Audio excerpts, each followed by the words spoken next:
And just a reminder if everybody could keep their microphones muted, but good afternoon. Thanks for joining the town hall. This town hall is on our ESSER monitoring upcoming cycle for 24-25. So we're going to be talking about all things ESSER monitoring, and you'll have an opportunity to ask questions. We're going to talk about the cycle, talk about the expectations, and all things related to what's coming up for ESSER monitoring. As we're working to close out the 23-24 monitoring cycle, the 24-25 cycle is ready to begin. So I welcome you. I'm Susan McCrone. Again, I'm off camera. I'm calling it a sick day. I'm talking, but you don't want to see me. And I have a lot of the PDE ESSER monitoring team here with me today to present. And I'm going to turn it over to Christina. And she'll introduce herself and get us started. So thank you, Christina. Thanks so much, Susan. I hope you feel better soon. Hello, everybody. Welcome to today's town hall. As Susan said, we're going to be talking about cycle 24-25, which is like truly bonkers that it's already here. And so let's get into it.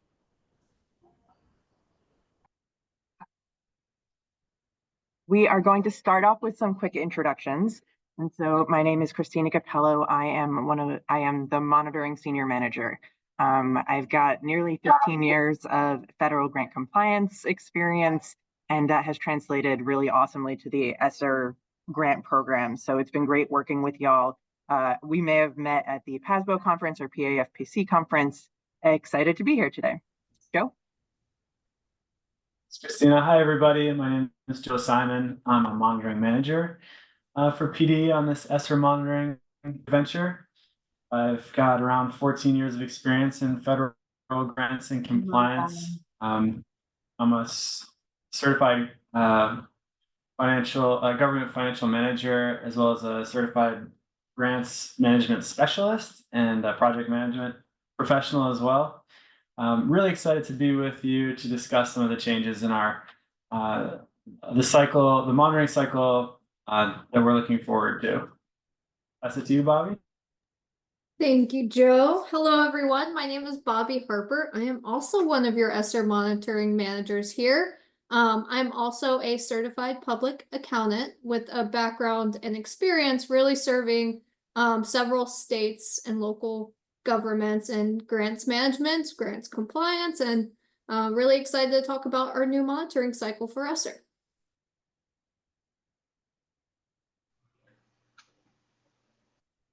And hi, everyone. My name is Omar Rosas. I'm also one of the monitoring managers here on the PD monitoring team. I have met a lot of you out in the field, so great to have everyone back. For those of you who haven't met, Omar Rosas, again, monitoring manager.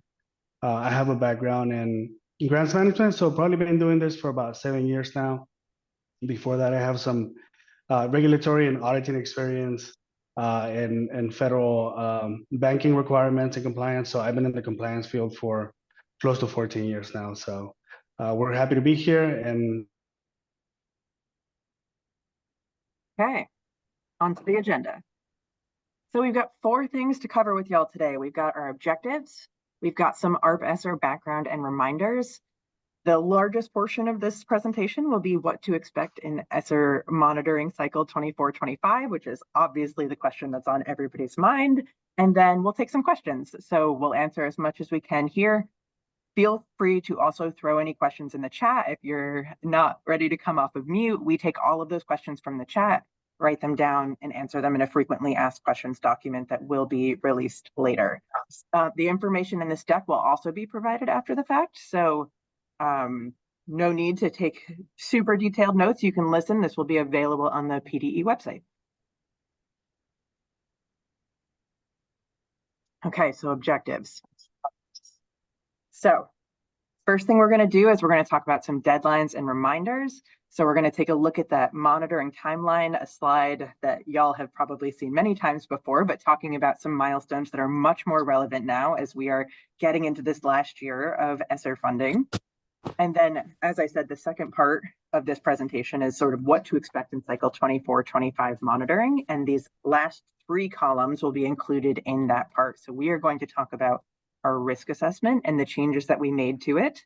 And I feel like this is like a spoiler alert and I'm stealing Bobby's thunder a little bit, but it says it on this slide, so I'm going to say it.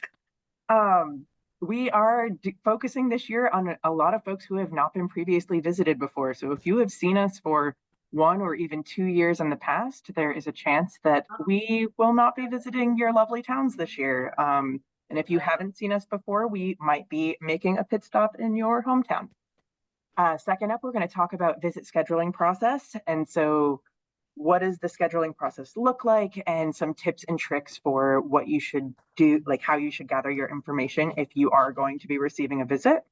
And then last up, we're going to talk about monitoring procedures and specific milestones. So we're going to detail the changes in our monitoring program for this year and what LEAs can expect.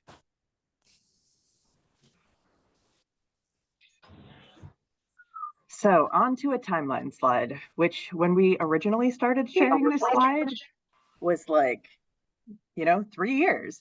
But we are looking at the home stretch here. And so we are in July 2024. And this is our last month, last week even, because it's July 24th, of the ESSER 2 and ARP ESSER program. So what we did this year was we did ARP ESSER, or we did ESSER 2 and ARP ESSER monitoring and ESSER 2 closeout. And so starting next month, pilots kick off next week. So thank you to anybody on the call who has agreed to be one of our pilot visits. Oh, not next week, the week after. So in 2 weeks, we'll be doing some pilot kickoffs, and then, we're a go. And so that starts in August. It's going to run through the middle of May 2025. And we are going to be doing monitoring of just ARP ESSER. And we are going to be doing closeout review of the ESSER programs, including all of the set-asides. September 30th is the obligation deadline for these ARP ESSER funds. The liquidation deadline is December 29th, 2024. And that is the date that the final expenditure report is due. And we have like a little asterisk on the side there. So late liquidation is something that you can apply for with your organization on a case-by-case basis. Y'all saw the process happen with ESSER 2. It's going to happen again with ARP ESSER. And the information for how to apply for that is going to be it's going to come out this fall. So there's no steps to take right now. And the reason we're waiting that long is because we want like as true and real numbers as we can get, and a lot can happen between July and the fall. And so be on the lookout for that communication later on this year. And then the last piece of information, or I guess 2 more pieces of information on this slide. So that liquidation deadline is end of December this year, and then at the end of January, there will be sort of a closeout survey that folks are going to be asked to complete. So some extra questions to answer on the grant funding and just double checking how it was spent and that it aligned with what was in the grant requirements. So there will be more information coming out on that a little bit later.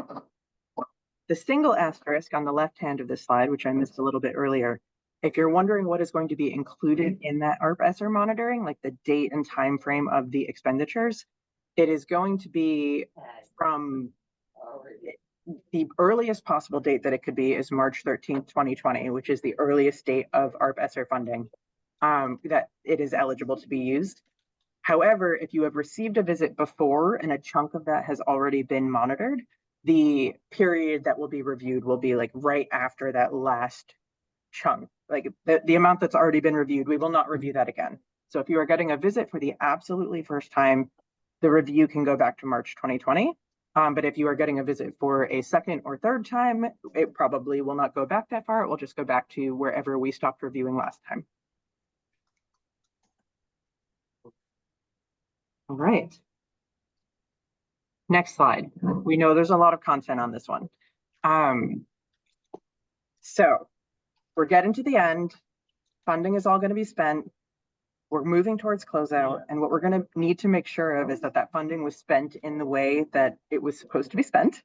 And that includes looking at the percentage breakdown by all of those set-asides and the unique breakdowns of each of those set-asides. And so what we wanted to do is put all of this information together in the same place for y'all, so that, business managers, finance teams can like take it, print it out, post it next to their desk and be like, okay, this is what we are benchmarking against as we go into close out on this ESSER funding for ARP ESSER. And so you can see on the left-hand side that we've got the breakout of all of those, the different groups of funding and the set aside. So we've got the main distribution, we've got the main distribution 90%, the 2.5% relief for other LEAs, 1% for after school program, 1% for summer enrichment, and 5% for learning loss. Y'all aren't new to these, but they are, they've sort of been moving buckets of funding at this time. And as we're getting towards closeout, we're really looking for those numbers to come out in these ratios. With that 90% main distribution, as y'all know, 20% of that must be for learning loss. And with the 5% learning loss set aside, at least 48% of that must address evidence-based interventions. So a lot of information on the slide. This is just the reminder that as we're moving towards closeout, this is the breakdown that we're going to be aiming for. And please enjoy our pig. We were really excited about the pig.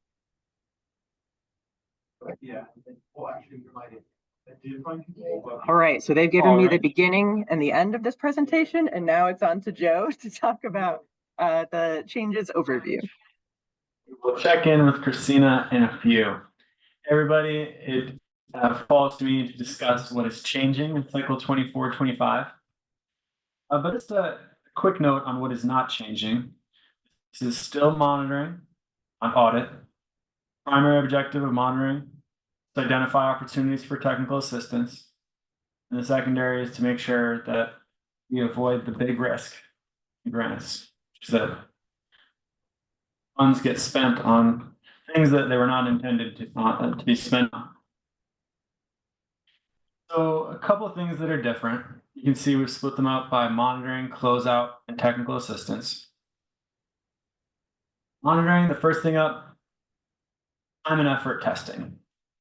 Careful observers will note that in our cycle 22-23, we had more of a focus on time and effort, and we are coming back to that focus. We're going to be looking for semi-annual certifications, personnel activity reports. We're going to be making sure that your time and effort policies are up to date. Really all the things that you should be used to from title monitoring. That's number one. Number two, and Christina touched on this with late liquidation, but a handful of LEAs that already have gotten liquidation extension approval for ESSER 2. And we want to follow up with those folks and are going to do so in cycle 24-25. Things to note that we'll be looking for, we want to make sure that you're sticking to your plan. So no change orders that would change the scope of contracts. Of course, those of you who are in this world, you know that this fund still needs to be obligated by that September 30 deadline. So we want to take a look at the procurement and special attention probably to contractor oversight. Some things to note there. Observation resolution. We like to think of monitoring as a conversation. It's not just us talking into the void. We want to make sure that we've made an observation and conveyed that on a final results letter, which you receive. You're responding to it officially on that letter, but then you're also implementing the change that needs to happen. If you've gone through 2 cycles of monitoring, and you'll have noticed the second cycle, our monitors are out there asking about your previous letter. What did you do? You noticed that you didn't have a policy for fraud, waste, and abuse. Did you write and implement that policy? Yes, you did. Very good. That is cured. You've cured that observation. If you are lined up for a repeat in cycle 3, that process will continue. Now, if you weren't in cycle 22 and not in 23, you can expect a phone call. Likewise, if you were in 23, not in 24, you can expect a phone call. We're gonna ask you to, we're gonna follow up each observation and see how they were dealt with, and hopefully they were cured. That's observation resolution. We want to get better about providing you the tools to make those changes. So we're going to be including more leading practices in our final result letters. So just expect if you got a pretty brief final results letter this cycle, next cycle you might get more recommended practices, hopefully more information, more content to help you make these changes. So now moving on to closeout. We are requesting subledgers, ESSER subledgers from all LEAs after their final expenditure report has been submitted. I'm a superintendent. I'm not quite sure. I don't live in that world. What is the subledger again? Well, the general ledger is your official accounting record of all expenditures. And then the subledger is that list, but specific to ESSER. To clarify that. Not that superintendents don't have financial chops. I know many of them do. So then we've got this ESSER closeout, our ESSER closeout survey. You saw Christina touched on this in the time slide. We're going to be sending out a survey. When all is said and done, dust is settling. Simon, please take this survey. You can expect to see that down the line. And on to technical assistance. Here's something interesting. We're looking to develop and pilot a training program tailored to business managers to help share leading practices around the Commonwealth. More to come on that. If you your ears perked up hearing that and you're very interested even in contributing some to that, please email the RA account and let us know. You'll see that email in a couple slides. Just another reminder, because I'm getting a couple pings, this presentation will be available online on PD's website. Alrighty. I will now pass it to my colleague Bobby to discuss the risk assessment. Thank you, Joe. All right, so as Christina mentioned, we are doing the risk assessment a little bit differently this year. And we expect that's going to have some drastic changes on the, actually we know this is going to have some drastic changes on the population of subrecipients we'll be monitoring either virtually or on site in the upcoming cycle.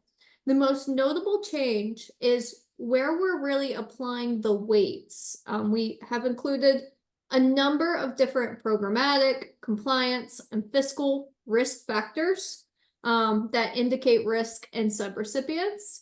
And we've weighted them differently based on the results of our monitoring.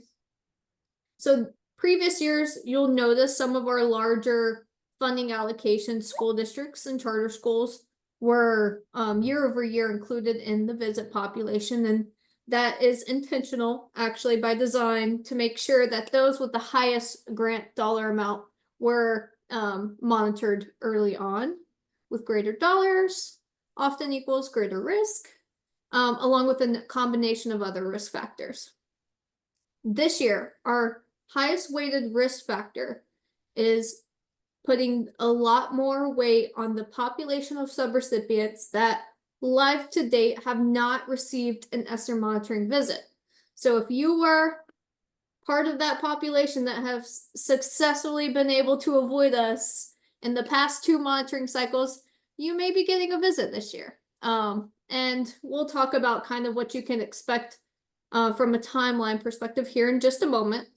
But just for clarity, there are an array of different risk factors that we use to assess risk in the upcoming cycle. While previously unmonitored LEAs were definitely weighted higher, there are other factors such as turnover of key personnel, non-compliance with reporting deadlines, significant increase in non-compliance noted in previous monitoring cycle. So you were monitored, but you may be moved in the opposite direction of what we'd like to see, meaning you had more observations noted, significantly more observations noted in the current monitoring cycle of 23-24 than your prior year. New accounting software is another one, and then little to no participation in grant funding. Those are the ones in grant trainings. Those are the factors I wanted to specifically call out. It's not every factor that was included, but they are the ones that carried a good amount of the weight in this current cycle. So I hope that provides a little bit of clarity on how we assess the risk. And then we're going to move on to what this means. So, monitoring requirements by visit type. We have basically 3 directions that your school district or charter school may be going this year, based on the risk assessment results. Either you'll be getting no visit, a virtual visit, or an on-site visit. Regardless of which bucket your school district or charter school falls in, you will be required to complete the questionnaire. Everyone on this call should have received a questionnaire letter. It was sent early June and the due date was June 28th. So hopefully by now this is old news and that questionnaire has already been submitted. 2 is you will upload your required ARP, ESSER, general ledger data once you are basically closeout ready. Once your FER is submitted, we will be reaching out to request an upload of your general ledger. And really, this is just the financial report to support that your financial system matches what you reported in your FER. And then 3, you will be completing an ARP ESSER closeout survey. This is something the team is developing currently, and we expect to roll it out later in the monitoring cycle period. And you should be getting an announcement when that's ready for submission. I know ARP ESSER is still currently ongoing. We're in the period of performance currently. We're not quite closeout ready, the majority of folks. So this is really just letting you know what to expect later on down the line in the monitoring cycle. And then the last 2 rows you'll see here, of course, if you're one of the ones that fall into our virtual visit or on-site visit buckets, you'll need to comply with the request of the monitors during your scheduled monitoring visit.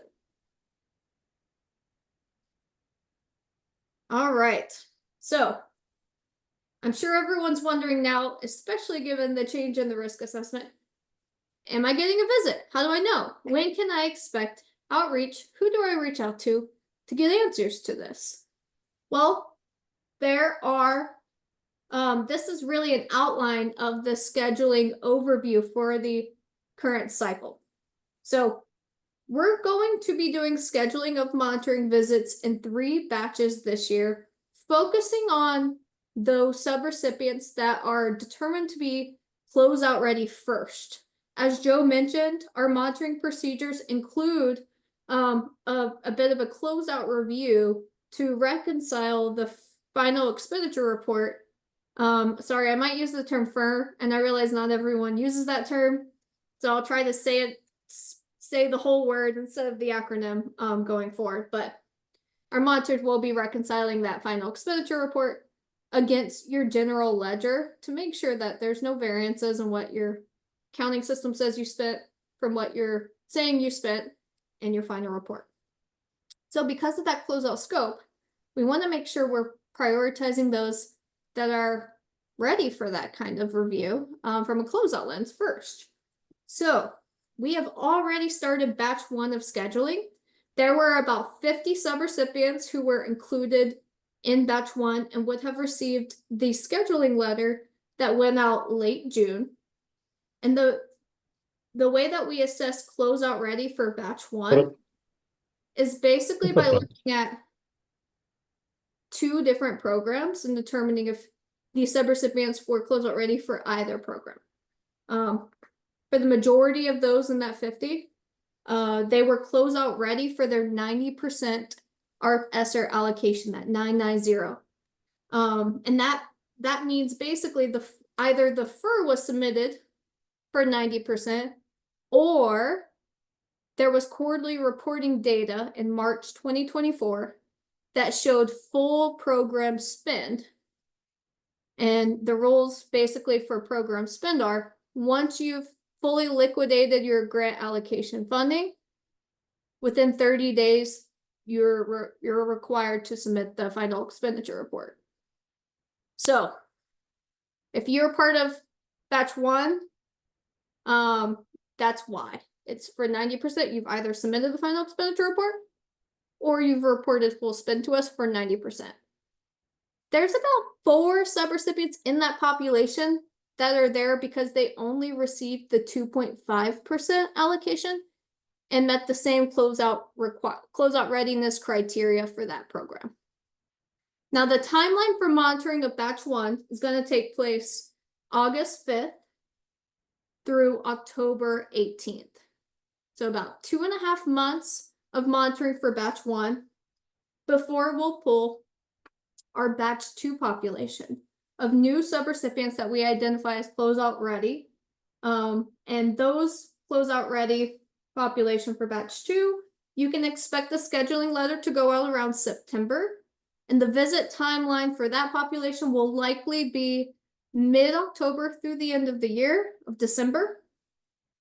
And then finally, we'll do the remaining portion of population of subrecipients that are getting monitored in the upcoming cycle with batch 3. And that's why we'll basically pull everyone who wasn't in the first 2 batches who has been identified as a virtual or non-site visit. And we'll send out the scheduling letter likely around December, and that time frame will take place from January through May of next year.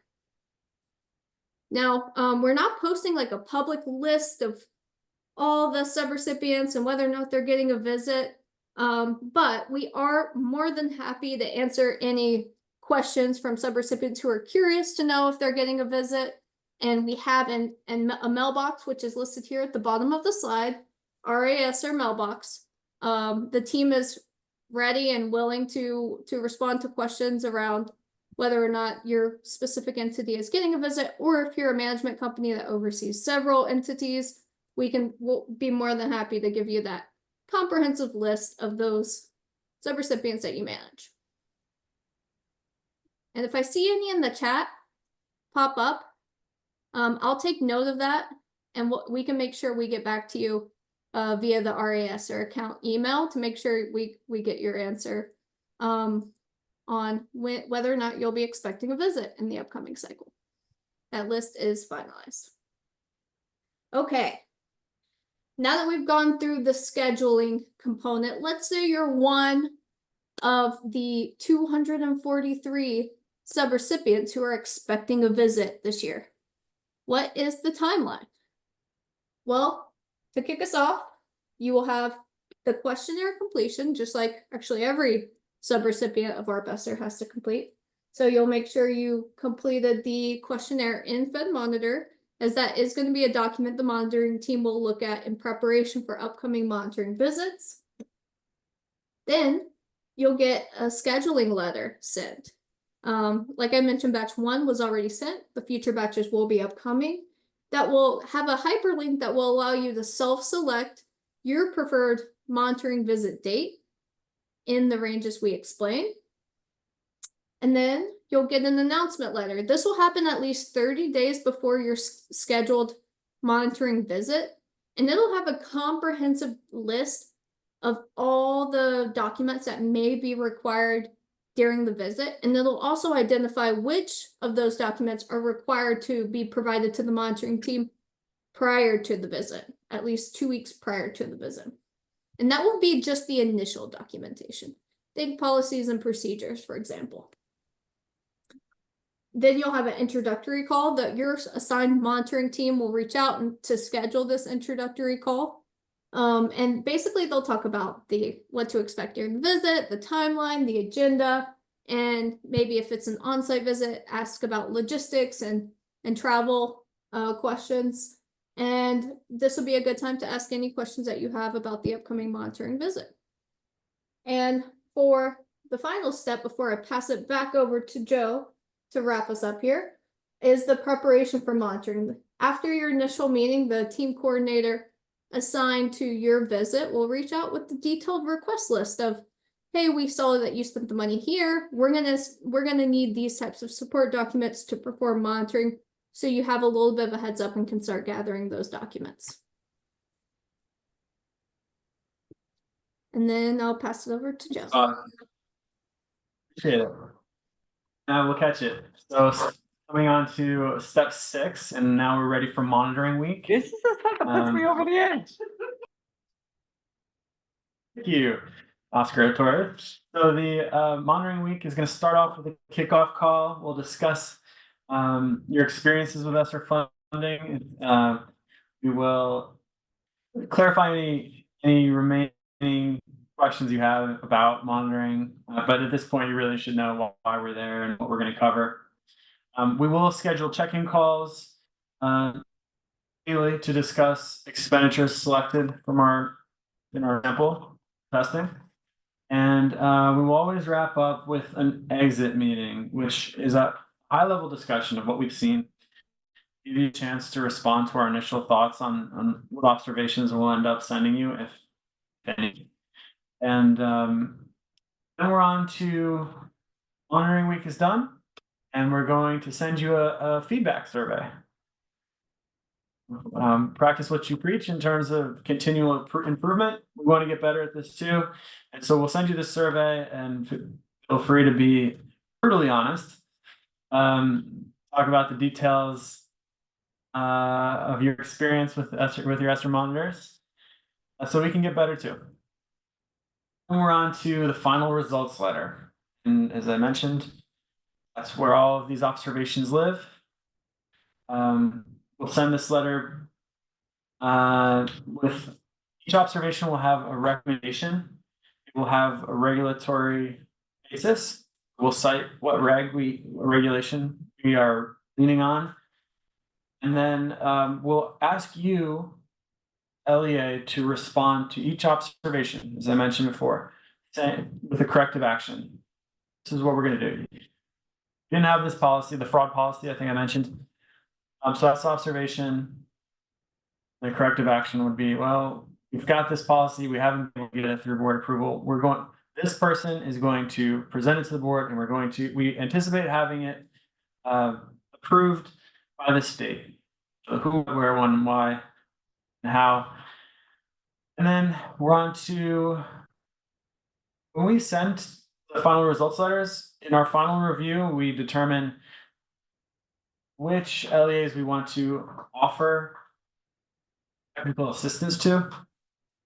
And if you get one of those letters, then we will, in the letter, we'll say we want to schedule some technical assistance with you, and we'll be in touch about that. And that technical assistance is a one-on-one time, usually a phone call to walk you through each observation, talk about what are appropriate corrective actions. And then finally, you've got the letter. Maybe you've done the technical assistance. Now you're got pen in hand and ready to respond to that corrective action. And upload any supporting documentation you have. Once that response is submitted, you will receive a confirmation letter, and that is the end of the monitoring procedures for now. So with that, I'll pass it to my colleague Omar to take you through the scope of these monitoring procedures.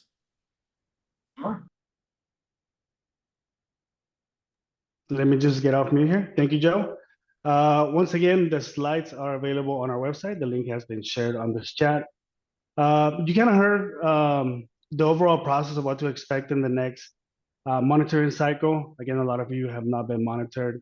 So in this next section, we just really want to get into what can you expect? What's in scope for our monitoring visit? What do we look at? And what does that look like, really?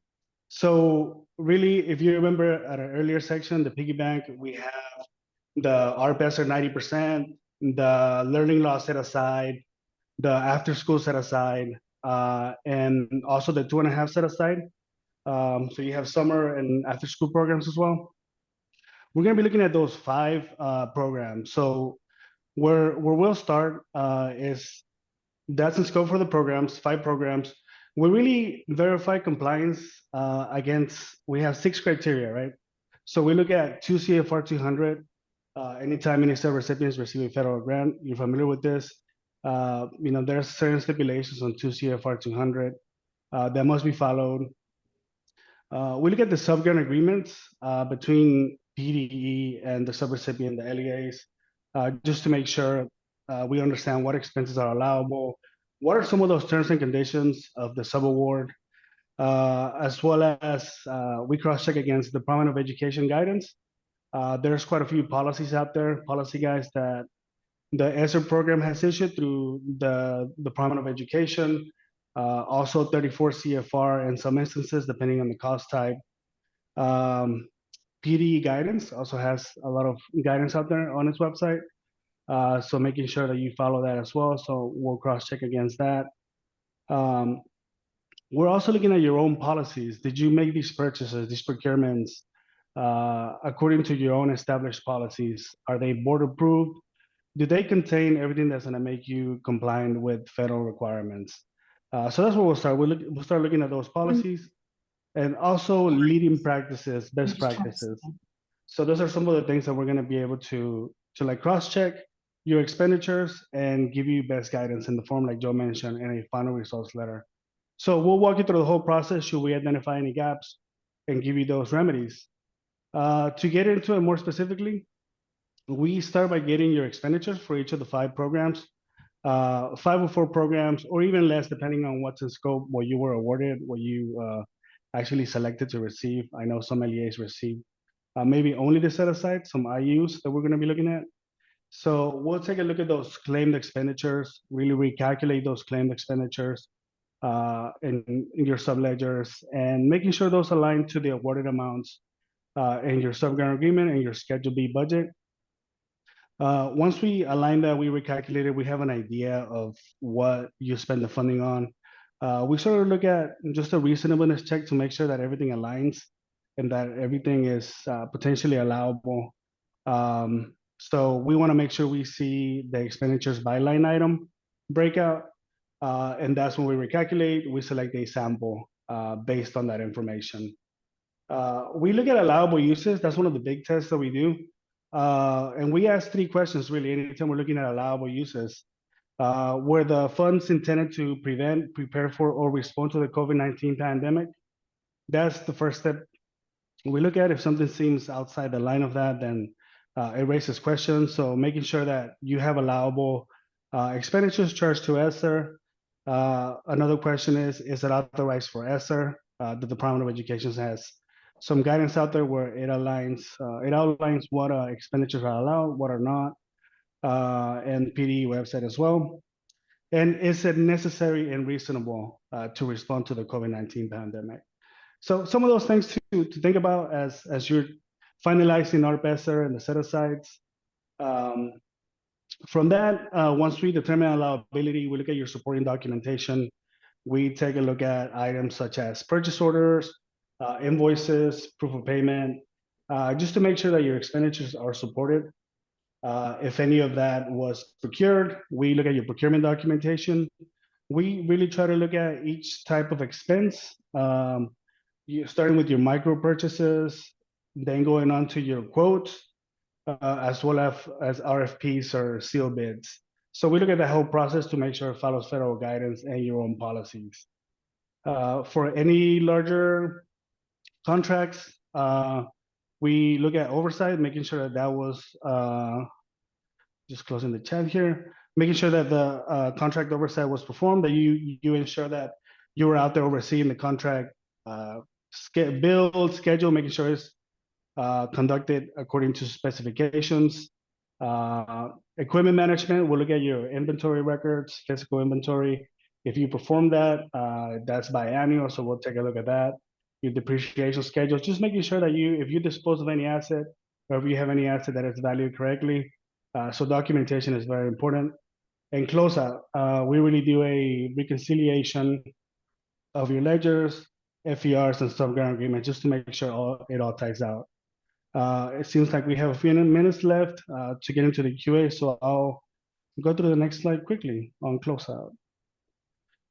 So the closeout process, you want to make sure before you file your FER, your final expenditure report, you want to make sure that the expenses are conducted within the period of performance, March 13, 2020 through September 30th, 2024.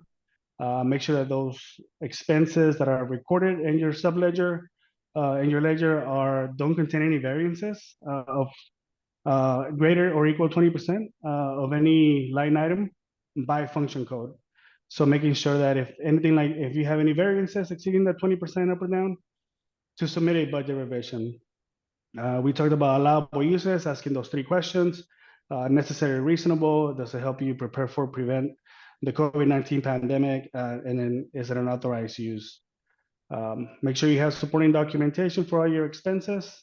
And then you must follow the FER report and 3 grants. All right, let's take it to the next one. Just a quick checklist of closeout requirements. Making sure that once you fully spend on any of your ESSER grants, remember you have to file an FER for each of the separate, the 90% and the set-asides. So you have potentially 5 FERs to file, reconcile your expenses, and file for any budget revisions as necessary. File it within eGrants, the FER. Make sure everything is supported. So just a quick checklist, and make sure that any observations are addressed from previous monitoring visits. Let's go to the last one, Joe. All right, and to have a successful on-site visit or virtual visit, this is some of those leading practices. As we get in, you will have the information for the documentation that we need ahead of time. As soon as we receive your ledgers, we can start our process. So pretty much make sure you have relevant personnel available to answer our inquiries, to provide documentation requested, your business manager, federal programs coordinator, superintendent, and any other staff, any other support staff. Maintain your files, whether that's digital or paper, just making sure you have it to support your expenses. Thank you. And then be prepared to talk through your procedures behind your policies. So if you have policies, just walking us through the process where how you procure certain items, how the purchases get approved, etc. Making sure that within the documents that you provide, there's no PII, personally identifiable information shared. This is very important, both on employees and students. So making sure any information is removed, redacted from files that are shared with us. Your rationale for any procurements should be documented. If it's non-competitive, it has to meet one of the criteria. As I mentioned earlier, we will be recommending leading practices and through the form of observations. So we'll help you address any of those compliance gaps. So, just when you have us for that week or even after, please ask any questions that you may have. We're here to help. And then just make sure you track your expenditures accordingly, right? Make sure you record them, you reconcile them, and file the appropriate FERs to support it, and have that supporting documentation available. All right, I'll pass it on to Christina. Next. Yeah, thank you so much. Our final slide is about some resources that are available for y'all. As we've said a few times and have put in the chat, please email that RASR account if you have any questions about this, any questions about your upcoming visit. If you want to know if you are getting a visit, asking questions ahead of time can definitely help you prepare for your visit. And as somebody who really loves logistics, I understand your need for information ahead of time, and our team is watching that inbox and can get back to you in a short amount of time. We've also provided some useful links from the PDE ESSER website. So we've got some FAQs, we've got the overall website, and you can take a look and review the checklist and the document request list so that you're aware of what is required for your visit ahead of time. And then, of course, there's other ways to connect with us. So you can attend ESSER PDE office hours. They are weekly and can be found in the ESSER Gear Extra Communications. They are Mondays and Thursdays. And so there's a team waiting to answer your questions there. Similarly to how our team is doing that now, and if we go to the last slide, it opens up the opportunity for questions.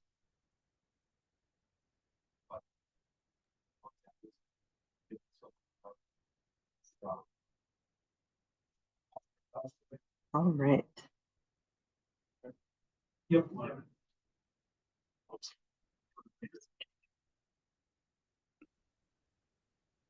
All right, Joe and Bobby, we've got a question in the chat. When closing out ARP ESSER, if there are no major changes that would necessitate an interim revision, but there are some changes that would trigger a budget revision with the 20% variance rule, should they wait to do the budget revision? Or maybe Omar. Once you're fully spent on 30%, on any of your RPSRs, yes, you should, definitely, you have 30 days to file your FER, so just making sure that you do file that revision, before you submit the FER. If they don't trigger, if the revisions don't trigger at 20% up or down, then you should be in good shape. Only any of those by function code that are greater or below the 20%, right? So either plus or minus that amount that's on the function code line item on the budget. Omar, I would add in, thank you for answering that. You're right. And we usually just when there's a change, an interim revision is a good rule of thumb to complete, just to ensure that whatever you're doing, you get approval from your regional coordinator on both the program and the budget side. That would be my only thing to add.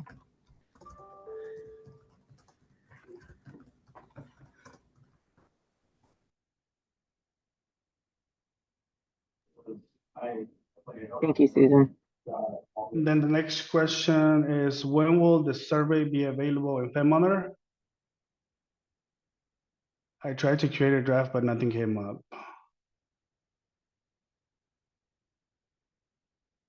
Kimberly, which survey specifically, if you're on the line?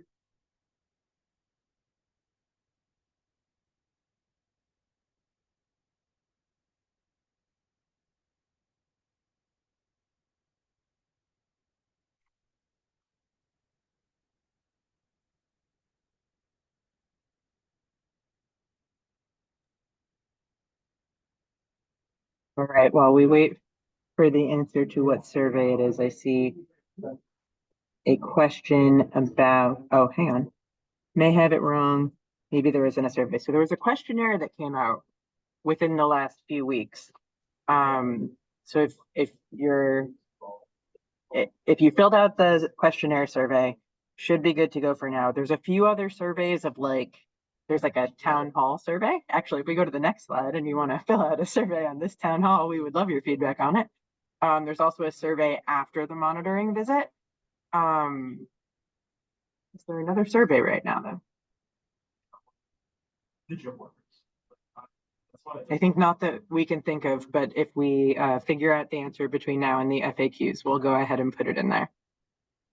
There's a question about HVAC equipment as well. So related to sort of the obligation of funding and the late liquidation. So the HVAC equipment, so obligated funds prior for their purchase, but some units are not manufactured. So if you already have a contract in place with the HVAC company, that money is considered obligated.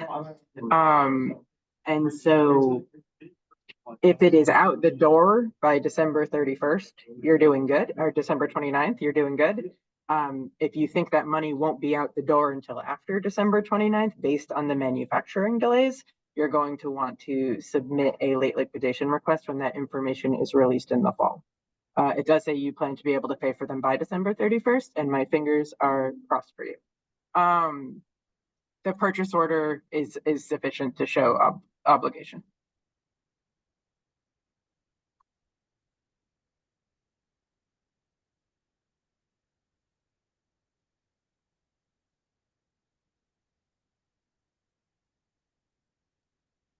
And I just wanted to add, I know we're waiting on questions to come in. I've seen so far, I think I'm at 36 folks who have put in the chat that they would like to know if they're getting a visit in the upcoming cycle. I've noted them down. Our communications team will be following up with you all individually via email from the RA ESSER account. So please expect an email with that detail. They won't have your scheduled monitoring date unless you were part of batch 1 and have already selected it. Because like I mentioned earlier, if you're going to be a part of potentially batch 2 or 3, they'll be able to tell you which visit type you can expect. But we'll send out a scheduling letter to allow you to self-select a time that works best for your LEA.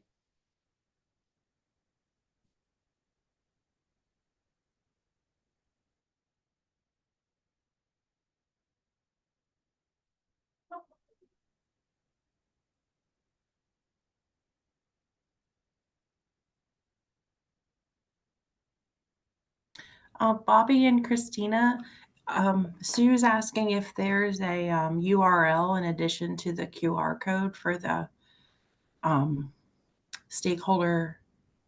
town hall survey. I'm getting it now. I'm gonna put it to the chat. I was Oh, just typing thank it. you. Oh, were you typing it out? I was gonna send it to myself and That's what my Teams wasn't letting me send it to myself. But I think I got it. okay. Start one-on-one virtual. Yeah, I think this is it. Someone should feel free to click that and confirm that.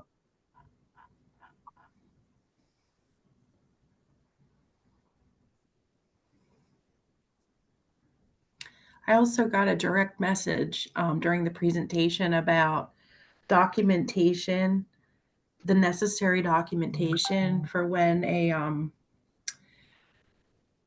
a district might want to get a license that extends beyond the period of performance or beyond the obligation and liquidation date of ARP-ESSER. And things to document would be the the benefit, or if there's a cost benefit of prepaying or purchasing that license for a couple of years, and also to document how many years you would be purchasing this license for. Is it an additional program year, 2 years? You don't want to go beyond 3. And if what the educational value is. So those things need to be documented to sufficiently demonstrate that this is a good choice and that is to be determined on a case-by-case basis. So that will help justify that practice.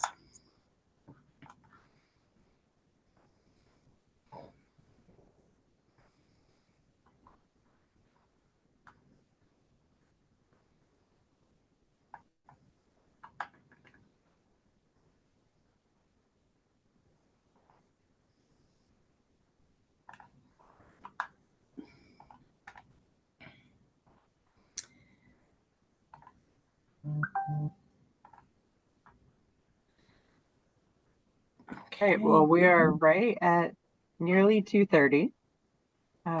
Thank you so much for joining today, everybody. Hopefully you learned a lot about Cycle 24-25 as we are going into this upcoming year start in August.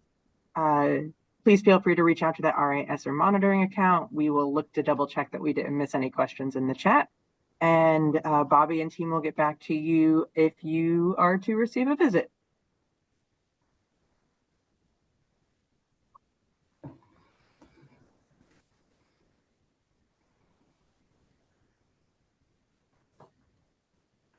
All right. Is this the end? Is this how these usually end? I know I'm making it awkward now, but I don't do silence well. We say thank you so much, and we wish everyone a great afternoon. And how's that sound, Christina? That's perfect. That's it. Okay. Thank you so much, everybody. Have a great rest of the day. Everyone. Have a good one. afternoon. Yeah. Bye-bye. Thank you. Thank you all for presenting. Appreciate it.